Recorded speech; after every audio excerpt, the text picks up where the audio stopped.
मेरे प्यारे बच्चों, आज हम बात करेंगे बेवड़ों की पहली पसंद, जिसको पी करके वो क्षण भर में दुनिया के सबसे अमीर आदमी बन जाता है। हाँ, आपने सही सुना, मैं बात कर रहा हूँ एल्कोहल की।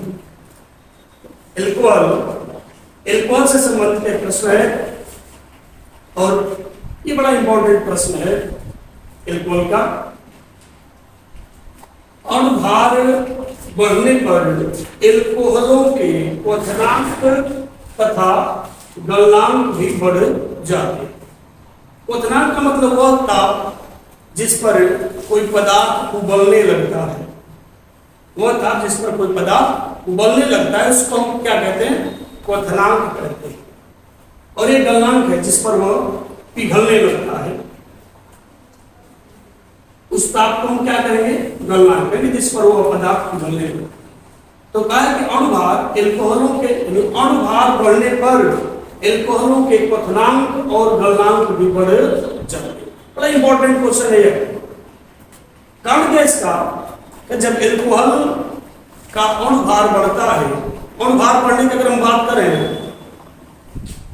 अणुभार की अगर बात करें, अणुभार बढ़ने की, जैसे एल्कोहल है हमारे पास CH3OH, ये एल्कोहल है, इसमें कार्बन एक है।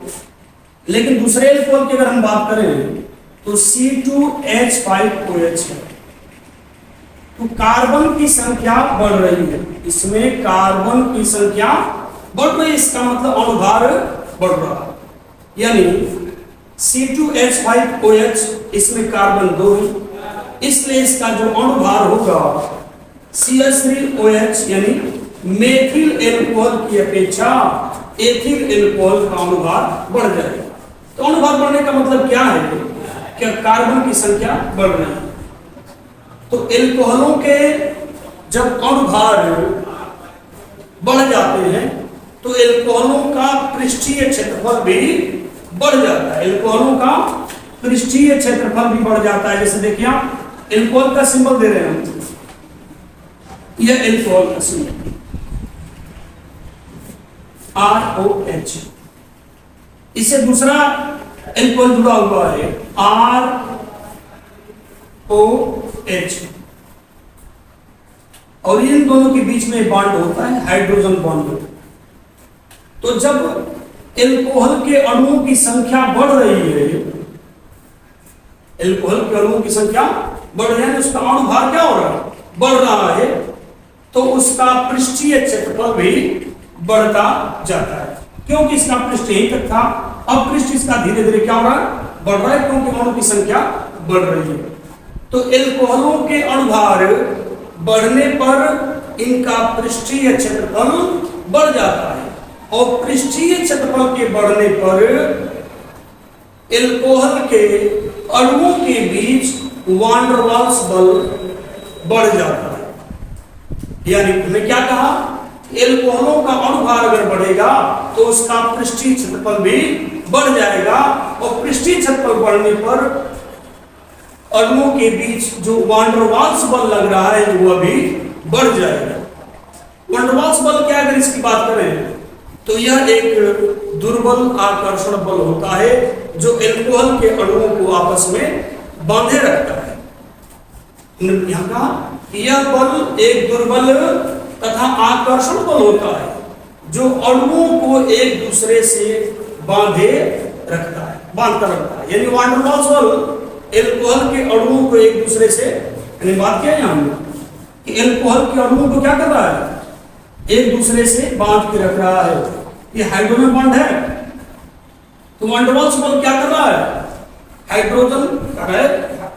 वान डर वाल्स बल एल्कोहल के अणुओं को आपस में बांधे रखता है। वान डर वाल्स बल जितना अधिक होगा उसे तोड़ने के लिए उतना ही अधिक ऊष्मा की आवश्यकता होगी। इसीलिए एल्कोहलों का अणुभार बढ़ने पर उनका क्वथनांक और गलनांक भी बढ़ जाता है। एक बार इसको फिर से रिपीट करते, थोड़ा ध्यान दीजिएगा। प्रश्न है कि अणुभार बढ़ने पर एल्कोहलों के क्वथनांक तथा गलनांक भी बढ़ जाते हैं, क्यों? तो एल्कोहलों के अणुभार बढ़ने का मतलब उनकी संख्या बढ़ रही है, उनके अणुओं की संख्या बढ़ रही है, तो बढ़ेगा तो क्षेत्रफल भी बढ़ जाएगा। एल्कोहलों के अणुभार बढ़ने पर इनका पृष्ठीय क्षेत्रफल भी बढ़ जाता है, जिसके कारण एल्कोहल के अणुओं के बीच लगने वाला जो वान डेर वाल्स बल है वह भी बढ़ जाता है। और वान डेर वाल्स बल एक दुर्बल और आकर्षण बल होता है जो अणुओं को एक दूसरे से बांधे रखता है। इस वान डेर वाल्स बल जितना अधिक होगा उसे तोड़ने के लिए उतना ही अधिक ऊष्मा की आवश्यकता होगी।